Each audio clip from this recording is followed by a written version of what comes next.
નમસ્કાર દર્શક મિત્રો, ધ લોકસત્તા શોમાં આપનું સ્વાગત છે। પશ્ચિમ બંગાળ વિધાનસભામાં તાજેતરમાં એક બિલ પરની ચર્ચા દરમિયાન સત્તાધારી તૃણમૂલ કોંગ્રેસ અને ભારતીય જનતા પાર્ટીના ધારાસભ્યો વચ્ચે જોરદાર બોલાચાલી અને ભારે હોબાળો થયો। આ વિવાદ એટલો વધી ગયો કે ગૃહનું વાતાવરણ ગરમાગરમીમાં ફેરવાઈ ગયું અને વિધાનસભા અધ્યક્ષને પરિસ્થિતિને નિયંત્રણમાં લાવવા માટે માર્શલને બોલાવવાની ફરજ પડી હતી। ઘટનાની શરૂઆત લઘુમતી સમુદાયો સંબંધિત એક બિલ પર ચર્ચા દરમિયાન થઈ હતી। ટીએમસી દ્વારા રજૂ કરવામાં આવેલા આ બિલ પર ભાજપે ભારે વાંધો ઉઠાવ્યો, જેને તેઓ લઘુમતી તૃષ્ટિકરણની રાજનીતિનું પરિણામ ગણાવે છે।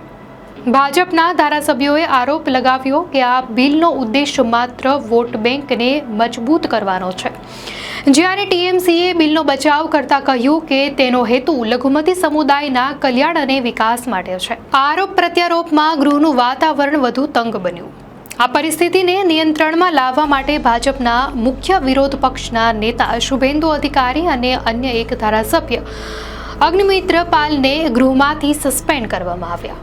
આ ઘટના દરમિયાન ભાજપના એક અન્ય ધારાસભ્ય શંકર ઘોષની તબિયત બગડી, જેના કારણે તેમને તાત્કાલિક તબીબી સારવાર આપવી પડી હતી। આ હોબાળા અને તંગદિલી ભર્યા વાતાવરણ વચ્ચે પશ્ચિમ બંગાળના મુખ્યમંત્રી મમતા બેનર્જીએ ભાજપ પર આકરા પ્રહારો કર્યા। તેમણે ભાજપને મતચોરોનો પક્ષ ગણાવ્યો અને ભારપૂર્વક કહ્યું કે ભાજપ દેશ માટે કલંકરૂપ છે।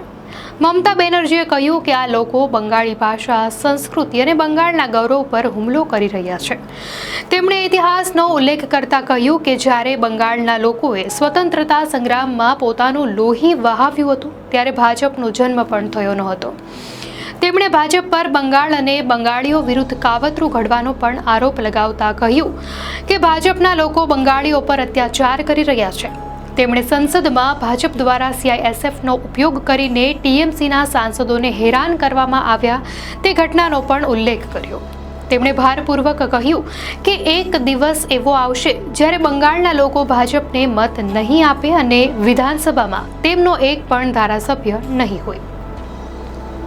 આ નિવેદનથી ભાજપ અને ટીએમસી વચ્ચેનો તણાવ ચરમસીમાએ પહોંચ્યો હતો। ભાજપના ધારાસભ્યોએ મમતા બેનર્જીના નિવેદનોનો ઉગ્ર વિરોધ કર્યો। તેમણે ટીએમસી પર લઘુમતી તૃષ્ટિકરણનો આરોપ ફરી એકવાર લગાવ્યો અને કહ્યું કે મુખ્યમંત્રી બંગાળના લોકોને ગેરમાર્ગે દોરી રહ્યા છે। આ બધા હોબાળાને કારણે વિધાનસભાની કાર્યવાહી થોડા સમય માટે સ્થગિત કરવી પડી હતી। શંકર ઘોષની બગડતી તબિયત અને રાજકીય તણાવને કારણે આ વિવાદ વધુ વકરવાની સંભાવના છે, જેનાથી રાજ્યના રાજકારણમાં ગરમાવો આવ્યો છે। આ ઘટના માત્ર વિધાનસભા પૂરતી સીમિત ન રહેતા આગામી દિવસોમાં રાજ્યભરમાં રાજકીય ચર્ચાનો વિષય બને તેવી શક્યતા છે। દર્શક મિત્રો, આ ઘટના અંગે આપની શું પ્રતિક્રિયા છે અમને કોમેન્ટમાં ચોક્કસથી જણાવશો અને જો આપને આ માહિતી સારી લાગી હોય તો વિડીયોને લાઇક કરો અને ચેનલને સબસ્ક્રાઇબ કરો।